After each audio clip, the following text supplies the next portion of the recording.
Have you ever felt like you need a break from your partner? Well, marriage and family therapist Dr. Carla Dunbar says it's completely normal and that space and alone time are essential for a healthy relationship. Morning. Good morning. Welcome to Jamaica, my darling. Some people just roll their eyes. And so why is this lady talking about marriage and family and now going to tell me about alone time? Space. I feel like some men just said, yes, and some women just said, really, Doc? Or am I stereotyping? That's I was just about to say Tell that me. just now because I was looking at a post on the way down where a gentleman said that not there again. But it is so essential though for us to have the me time versus the we time. Because what we have to remember first of all is that we were individuals before we met. Don't we had a life before we met. We met as adults, we're not children. And God gives us our own individual personality. And so we have pursuits, we have aspirations, we have things that we want to do. And we have things that we love to do. Drink a cup of coffee, read a book, curl up and eat ice cream out of the carton, whatever. We have these things that helps us to recalibrate ourselves. And for somebody like me, who people are pulling, Mr. Dunbar knows I need time away to reset, to recalibrate, and just to get myself together. So I can be better for me, I can be better for all of these people, and I definitely can be better for him. It's really about compromise and collaboration. How do you effect that? Because you and Mr. Dunbar coming from 13, so you know each other like book in, course. right? Right. So you learn each other on the way. But how do you effect that space, and how do you communicate that space without making your partner feel like you're being selfish or See, that's for effective communication. Because we can have communication and not effective. You know? Correct. I just want to go about my business. You understand? I'm just tired of all of this. As opposed to babes, understanding that I need this for us. That this makes it better for us. So we have ongoing conversation at us one time.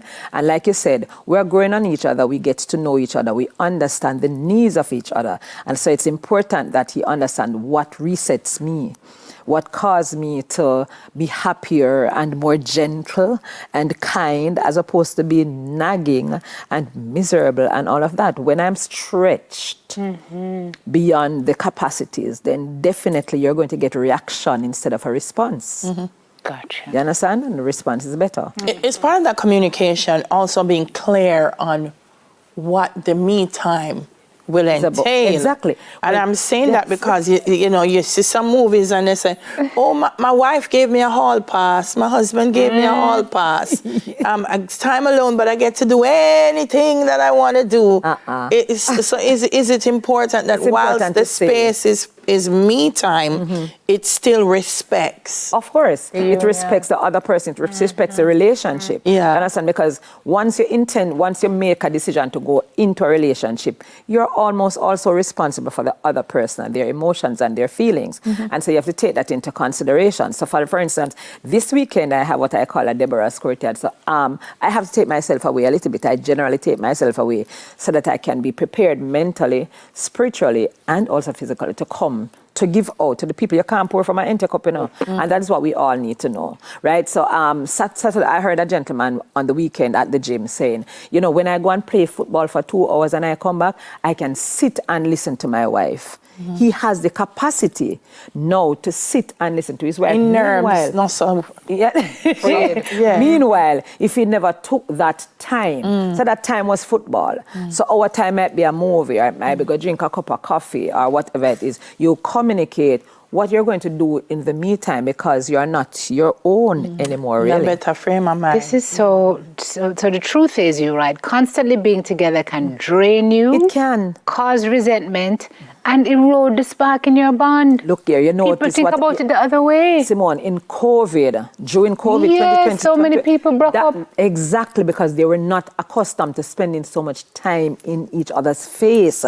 You understand? And so it caused a lot of relationship to break up when the realization hit them. So it's important that we understand it's really just a gentle balance. It's a gentle balance. It has to be a gentle. It can't be abrasive. It can't be, I'm just telling you what I'm going to do because I'm my own big person. If you're in a relationship, you're not your own big person. What if your partner disagrees? What if, as Harry says, you talk about this and you might decide at the boundary But you said boundaries. Yeah, boundaries. A lot of people don't think about boundaries in relationship. Boundaries have to be set in relationship. Boundaries have to be set as an individual, and it has to be set in relationship. Yeah. Right? And I'm saying, we are one but we are individuals. We are one when we are in a relationship. You two shall become one. But we are also individuals. You set boundaries. What you like is not what I like. I can appreciate the things that you like.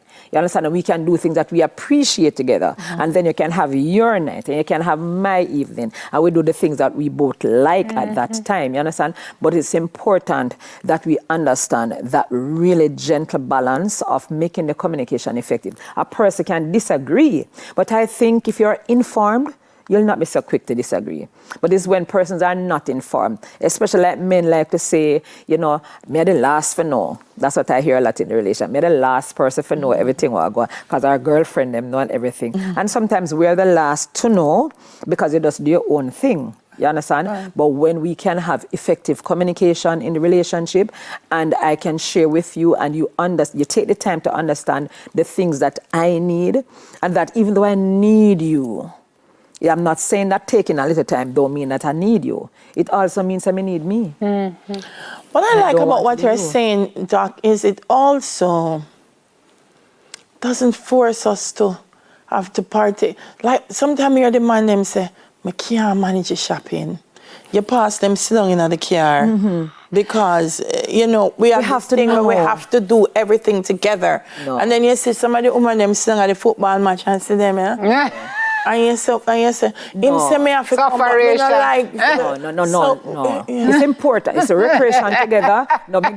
You guys had me cracking up. Oy. Recreation together is important, yes. Right? So a partner needs to understand. But it should be fun. Yeah. You understand? So why would I take my husband shopping? First of all, that's going to kill me because I have to be rushing through the aisles. I don't want to do that. So there are things that you can, that's what I'm saying. We are one, but we are individuals. Codependency. Don't ever forget that.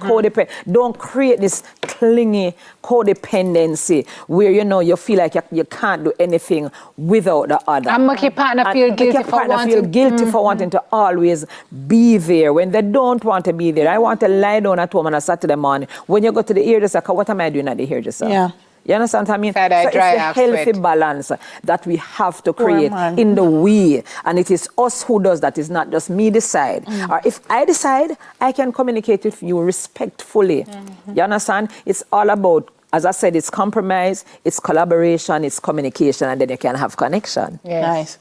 Grow Your Marriage workshop. Grow Your Marriage Ministry and Academy. Yes. Yeah, Grow Your Marriage Ministries every fourth Sunday. You learn all it's of this. Free. You learn all of this. It's a free date evening. We give that to couples and singles who want to learn. And then the Grow Your Marriage Academy is online where I teach you how to be single if you want to be single, how to make an informed choice if you want to be married. I teach a women how to speak to their husbands and how the husbands how to love their wives. And I teach you sexual proficiency. And I'm teaching the couples how to become coaches. Same, sir. That's good. Same, sir. Period. That's that on that. Okay? Full stop. Bring it up. Make us stop right a second if don't take us down the road and then call Dr. Carla Dunbar. Carla, now call you this man. She said that. Oh gosh, thanks, Doc. Always good to see you. Up next, everybody. What's up next? We're making a fun stop with cupped hands. We'll be right back. Don't make those